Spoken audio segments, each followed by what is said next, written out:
Yo, what is good, YouTube, man? It's your boy Showtime. Back here with another reaction video, man. We have Stranger Things Season 5 theories, Max, time travel, Eddie, Porter, Will, Eleven's father, and more. For we do this, so make sure that like button is up on the road to 400 subscribers. Let's get this started. Okay, so Stranger Things Season 4 ends with the biggest cliffhanger in the show's history. There's a storm coming, and Season 5 is set to be the final entry of the Netflix phenomenon. All the pieces of the game are now on the board, and we not only know who the villain is, but also what they're after. It also seems like they've won as well, due to the doorway to hell being unleashed on Hawkins. We are told throughout Season 4 that if Vecna kills Max, then the final sacrifice will be complete, and he'll be able to unleash the Dark Dimension on the unsuspecting city.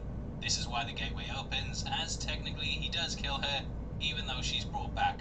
And that kind of takes me into my first theory, which is that Vecna likely has Max's soul, and getting it back will be the way to close the doorway. Theory time is getting a little bit played out now, so we're completely scrapping that for this video, and coming up with a totally new, unseen idea. It's incredible how creative we are at the channel, and it's now hypothesis time, hypothesis time, hypothesis time.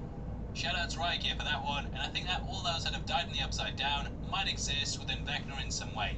Huge thank you to Reddit user Ezra88, who pointed out that after Henry killed all the kids in the lab, that he said they weren't gone, they were there with him in his mind. Very important line, and this could hint at those he kills being able to come back in some form or another. Now the most obvious person I think this would apply to is of course Max. When we last left her, she was in a non-responsive coma, stuck in a hospital bed. The doctors couldn't explain how she'd managed to come back to life, and upon entering her mind, Elle saw that it was about as empty as the Pope's Tinder account. Ha! She's just not there, but the fact that she's still ticking could mean that Vecna has taken his soul. Now, I've already done a full video breaking down how Vecna might be inside her, using her body as a vessel to sustain his life after his last one's destruction. I don't want to just go over that again, but it will be linked on screen right now if you want to see us break it all down.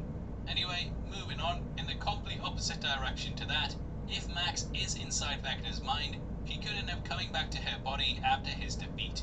However, she could also potentially roam around in there too, and she may even come across the other kids from the lab that are trapped there as well. Hey, all these psychic beings could end up teaming up with Eleven, and it might actually lead to Vecna's downfall if they all work together.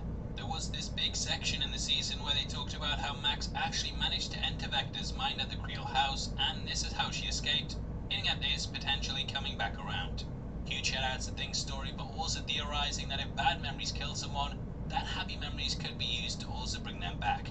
In his ending explained video, he went over how we got a lot of focus on Max's memories, and how they may be weaponized to resurrect her down the line. Now if Max counts as the final sacrifice that opened the doorway, then bringing her fully back to life may also mean that the ritual gets reversed.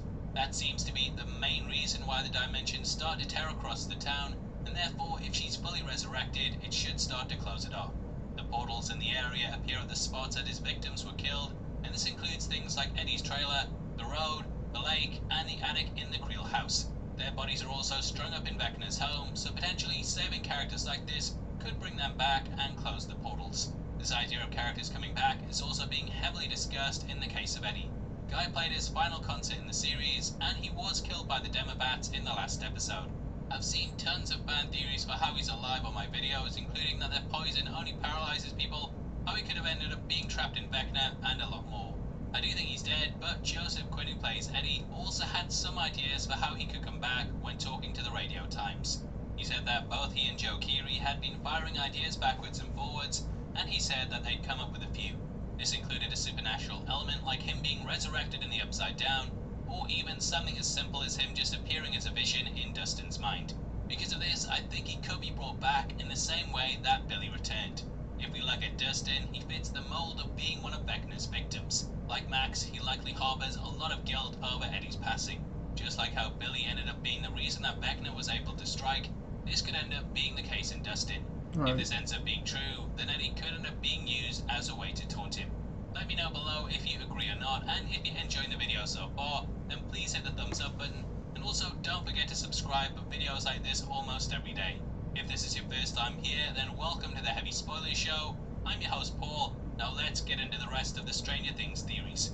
Now I also think that we might have got a hint towards one of the upcoming monsters for the 5th season. Stranger Things has kept up the idea that they're all somewhat tied to Dungeons and Dragons, and this is happen throughout each entry. In the 8th episode, Will ends up showing Mike a painting, and this has a 3-headed dragon on it. I actually think this might be teasing what's coming down the line, and the battle that we see playing out here could end up being brought into live action for the show. Damn, Doug. What's his name, Doug? Mike. According to Dungeons & Dragons lore, this could be the creature Tiamat, a multi-headed dragon based on the god of the same name who appeared in Eternals. Although Vecna is the big bad, now that the Mind Flayer has been downgraded a bit, I think they need to bring in something new to work as one of his ways to attack Hawkins. There was also the stranger things that Steve and Co kept hearing in the Upside Down. At multiple points, they heard weird noises that could be foreshadowing this beast's arrival.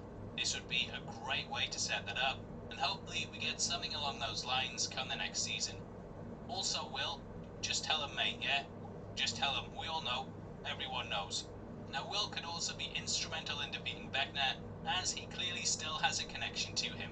Whilst everyone was celebrating his downfall, Will is the only one who says he's still alive, and he gets the chill on the back of his neck before the dark clouds roll in. Now there's one of two possibilities: either he will be used as a way to track and weaken Vecna, or he might end up becoming a vessel for him. It's often been brought up how the Mind Flayer didn't want to kill Will, he wanted to kill everyone around him. Gemstone20 on YouTube touched upon how Vecna could end up wanting to use Will as his next body because he's desperate to return to the right side up. After his last body was destroyed, he could end up attempting to possess Will, and Vecna in Dungeons & Dragons was actually a wizard that was capable of doing this.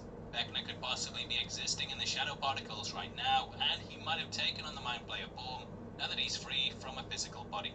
He of course spent hours doodling him, and he was fascinated with spiders.